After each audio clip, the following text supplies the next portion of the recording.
Hi, I'm Cathy Thomas. I'm with Jessica Roy, chef owner of 608 Dahlia, the exceptional restaurant nestled in Sherman Library and Gardens in Corona del Mar. Chef will prepare a delicious farotto, showcasing prawns and fresh basil.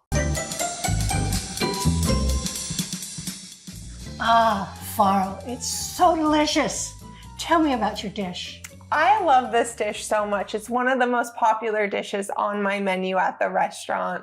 I love farro because, it's very chewy and it's got this nice texture to it. It's also packed with protein. So I feel like it's almost like a cheat dish. And it's a little bit different. And I like something that's a little bit different. And I love the name, Farotto. First, we're going to start with an onion, almost like you would a risotto. And we're going to just chop it up. And we're gonna just kind of sweat this onion a little bit. Extra virgin olive oil, which is also a staple in my kitchen always. And in they go. In they go. Get it nice and tender. Hit them with just a pinch of salt and pepper. I like to season every step of the way. And what are we looking for? Do we want them to be soft? Soft and a little translucent.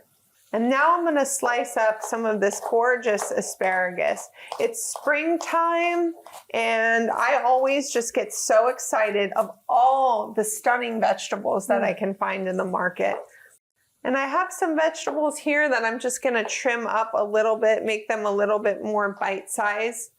And the cauliflower is a beautiful color, and it looks like it's been blanched. It has been blanched, just lightly in salted water. That way it kind of cooks at the same rate as the other vegetables together.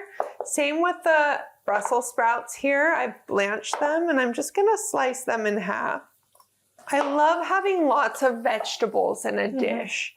And I find when I do different sizes and different types, I think it makes the dish really fun to kind of eat. And it's almost like people are exploring something fun and giving them just something cool to kind of work through when they're eating the dish. I think we're ready now to add our asparagus. So the next thing we're gonna do is trim up these squash here a little bit more. And are those baby zucchini? These are baby zucchini. I picked this beautiful rainbow chard from my garden this morning. Beautiful. I'm so excited about coming here with you today. And I thought, you know what? Wow, look at this. And we are just going to kind of show off all of the amazing things the garden can do. And this shows not to waste the stems. Don't waste the stems. And this is, again, another vegetable that is so packed with nutrients. And I absolutely love it in this dish. And even on its own, my favorite way to eat this, believe it or not, is just lightly sauteed with a good extra virgin olive oil, salt, pepper, and garlic. I find it stunning. Since we're sauteing some bases here, I'm just gonna throw a little bit of my rainbow chard stem in there, give it a little opportunity to kind of braise and marry. And then I'm gonna take my garlic. And I find when I do it this way, I really don't need a lot. The finer you chop garlic, the more flavor you get. The more flavor. So you have to be careful. I'm seeing a little light caramelization. So I'm gonna deglaze with just a little bit of white wine next. We'll just give that a little stir. I'm gonna let that wine just cook out a little bit. Next, we're gonna pour in the heavy cream. As Julia Child would say, if you're afraid of butter, use cream. Yes. I love that. Bless her heart. Bless her heart. And I'm gonna add the pesto in next. We can give that a little stir. I've cooked the farro in a seasoned aromatic broth, so kind of almost like a vegetable stock. So now I'm gonna add in the farro. Give that a little stir for me. And then we're gonna set it off to the side and move on to taking care of the prawns. When you're at the store, just get the biggest ones you can find, I like to say. So I'm just gonna clean up their heads a little bit and butterfly them so they just kind of open up beautifully, and they also cook quicker that way, which I like too. Put a little dash of that on there, and we're just gonna salt and pepper them. I have a little bit more garlic. Yep, My here it grandmother goes. always told me waste not, want not. That's so right. We're going to just grate the rest of it here. And I'll just tap it, the rest of it, into my bowls just to give them a little extra something, something. We're not going to sear this on exceptionally high heat, so I'm going to stick with my extra virgin olive oil here. Sizzle, sizzle. And you're going to do this in 2 parts. We are. You're going to do the pan. And then we'll finish them in the oven. So we're going to give those about another 30 seconds in the pan there. I want them to be so juicy and moist and flavorful. So I have a little bit of the wine left. Why not? We have it. So we're just going to deglaze there. And those can get popped right in the oven behind us. And then in the meantime, we'll actually start our pan here for our vegetables. All righty. Extra virgin olive oil, a nice amount here because I want them to sizzle and just really do their thing. So the first vegetables I'm going to start with are my hardiest vegetables. And we're going to work our way from the ones that take the most time to cook to the least amount of time.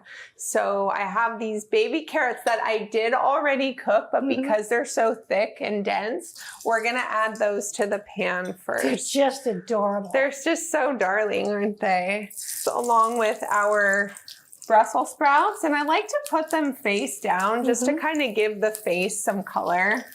Along with our cauliflower next that is blanched too, so this will just be a nice opportunity to give them color. My squash. And squash, I like to have a little bit of that crunch again, that bite to them. Look at how pretty that is. Isn't that so pretty? Did you arrange it so it would be so pretty in the pan? I did. I'm always thinking about color and balance and beauty too. Again, seasoning every layer as we go with a little salt and pepper. And so now that it's up to a boil, I'm just gonna finish with some of the gorgeous chard that we cut up earlier. So it kind of just wilts in there beautifully. And you can even take some of this and crisp it up in the pan. And if you wanna give the vegetables a little rotation for me, I'm gonna throw in our asparagus spears now. Look at all that fun. I think the key is to not overcook the Brussels sprouts or really any vegetable. And you'd be surprised, they really don't need that much time. I'm gonna put just a pinch of Parmesan cheese to give it a little bit more richness. The most important part of all is when you're done, before I serve it to people, I love to give it a little taste. Could you tell me that there are so many vegetables and so many amazing things in there? Spoon looking good? Delicious. I'll take that. Delicious. Look at those. They've just split open. You can see they're no longer translucent. So next comes the fun, which is plating. Oh boy. Yay. Sparrow here. The texture looks just perfect. It's creamy, but not runny. Exactly. We'll do the shrimp first and just kind of arrange them on top. And this makes for a bit dramatic presentation too. And now we're gonna, I like to think, plant the garden in there. Right, plant it. So I'm just gonna have fun with all my different vegetables here. I really love this dish in the summer because shrimp to me are so summery and they're light and they're satisfying. And again, I feel like I'm being good and healthy. It's just gorgeous, Chef. Thank you just so gorgeous. much. Such a fun dish to bring to the table and share. Some of our watermelon radishes. Again, these are just so pretty. I have some gorgeous pea shoots. I'm just gonna take these kitchen shears and even just snip a little fresh herbs on top. Herbs to me are so essential. And then this morning, just before I came here, I picked all of these beautiful edible flowers from my garden. And they're a breed of carnation from the dianthus family. And they just add such a pop of color. Little violas here. And speaking of color, which is our restaurant color, I have some beautiful Elysium flowers that, I'm just going to snip a few on top. And speaking of dahlias, I have always dahlias growing, especially this time of year. So I'm just going to put a few leaves in there just to really celebrate the inspiration behind this dish. And there you have it, Cathy. It's absolutely stunning, and I know that it's delicious too. Thank you so much. Thank you so much for being my teacher. Thank you for having me. Here's a quick tip from Melissa's. Pasta's starchy backbone provides a welcome partner for fresh leafy greens. I love this pairing of chard, spaghetti, and a topping of crunchy browned panko. Fresh chilies, with or without their fiery seeds, add a flash of excitement. Finely chopped anchovies add a pleasing umami edge. Chefs use them frequently to ramp up flavor in a wide variety of dishes. The results aren't fishy, just deliciously full-bodied. As a final boost, chopped fresh mint, lemon zest, and lemon juice come to the party, along with a generous dusting of pecorino cheese. Yes, and that panko, scrumptious. Get the recipe at cathythomascooks.com.